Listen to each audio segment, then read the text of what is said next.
Hey, older friends, we're back with another chapter of Mr. Popper's Penguins. We'll see what happens. Remember last time? Mr. Popper went to the wrong theater, and then they got into kind of a fight with some seals, and the police showed up, and the fire department showed up, and then the theater manager came in and told Mr. Popper that he went to the wrong theater, and he was disturbing the peace, so the police were going to take Mr. Popper away. We'll find out what happens next. This chapter is chapter 19, Admiral Drake. That's who sent the Poppers the penguin. So, Mr. Popper, with Captain Cook, Greta, Columbus, Louisa, Nelson, Jenny, Magellan, Adelina, Scott, Isabella, Ferdinand, Victoria, was bundled into the patrol car and hustled off to the police station.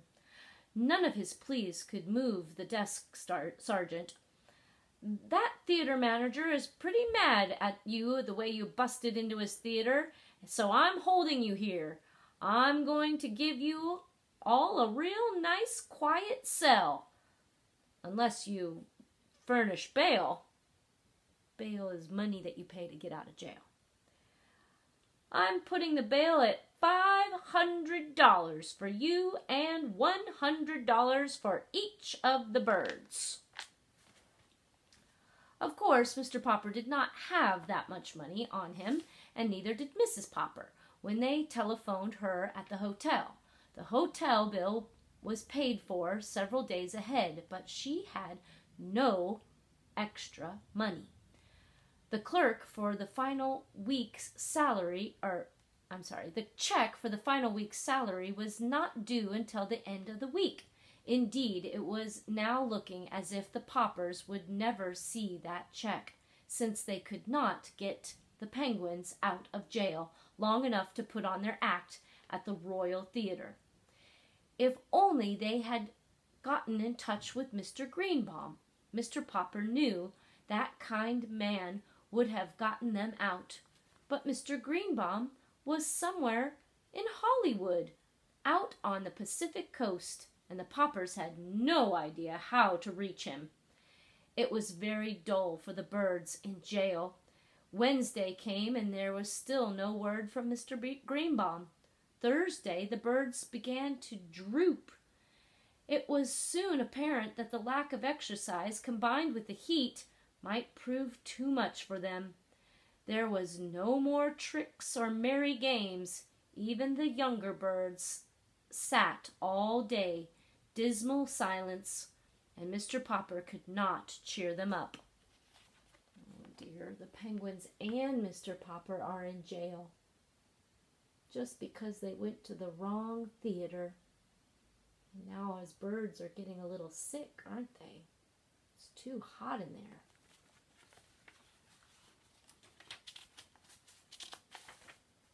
Mr. Popper had a feeling that Mr. Greenbaum would probably turn up by the end of the week to see about renewing the contract, but Friday passed without any news of him.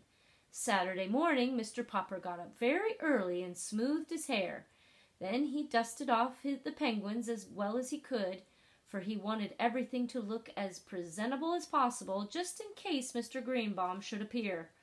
About 10 o'clock there was the sound of footsteps in the corridor, and a jingling of keys, and the door of the cell was opened.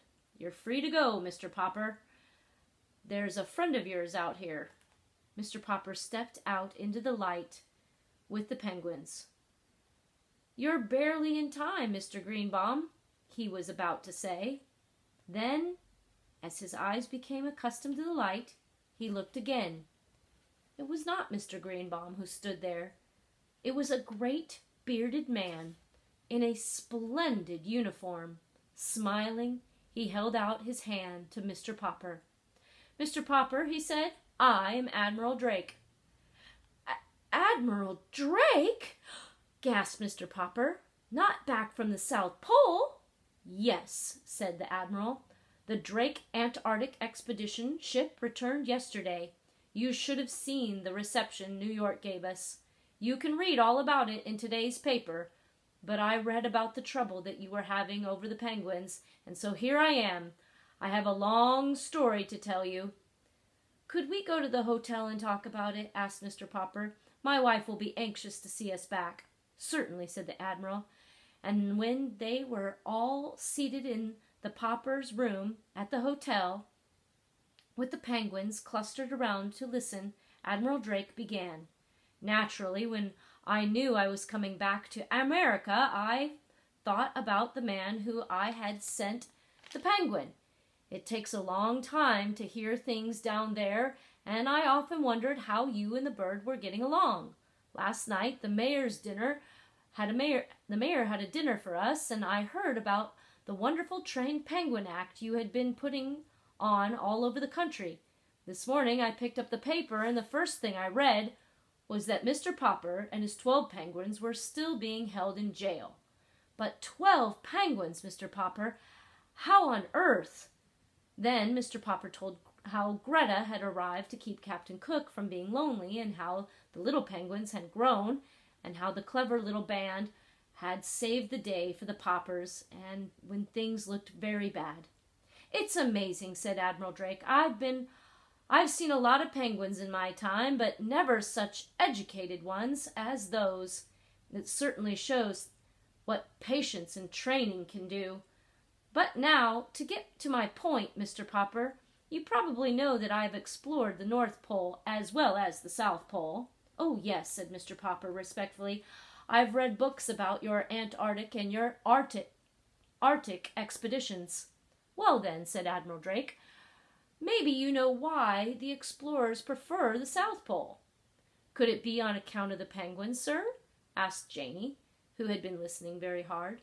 Admiral Drake patted her on the head. "Yes, my dear, those long polar nights get pretty dull when you have no pets to play with.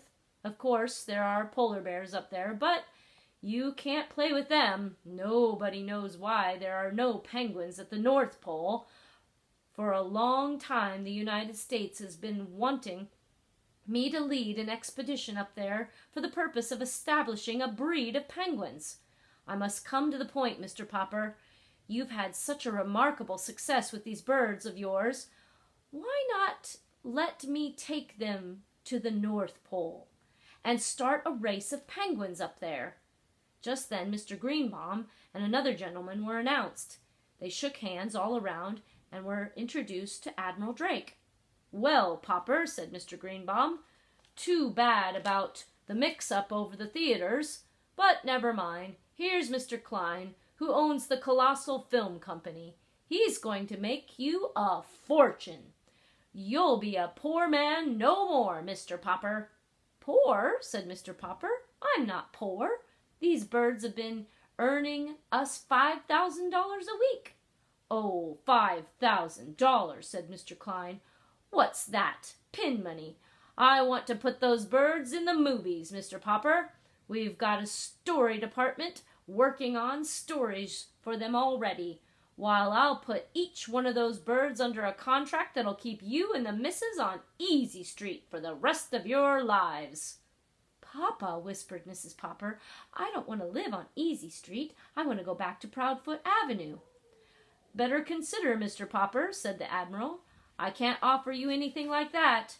You say those men at the North Pole get lonely because there's no penguins?" asked Mr. Popper. "Very lonely," said the Admiral. "But there were penguins up there. If there were penguins up there, mightn't the polar bears eat them?" "Oh, ordinary penguins, yes," said the Admiral. "But not just highly trained, not ones as highly trained as your birds, Mr. Popper. They could outwit any polar bear, I guess."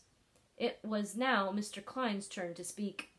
"In every moving picture house in America, little children could have the pleasure of seeing stories acted out by the Popper performing penguins. Of course, we succeeded in establishing the breed at the North Pole," said the Admiral. "The name might have to be changed a little. It might. I imagine the hundreds of years from now scientists will be calling them Popper Arctic penguins." Mr. Popper was silent for a moment. "Gentlemen," he said, I want to thank you both. I'll have to give you my decision tomorrow. Mr. Popper's got a very important decision to make, doesn't he?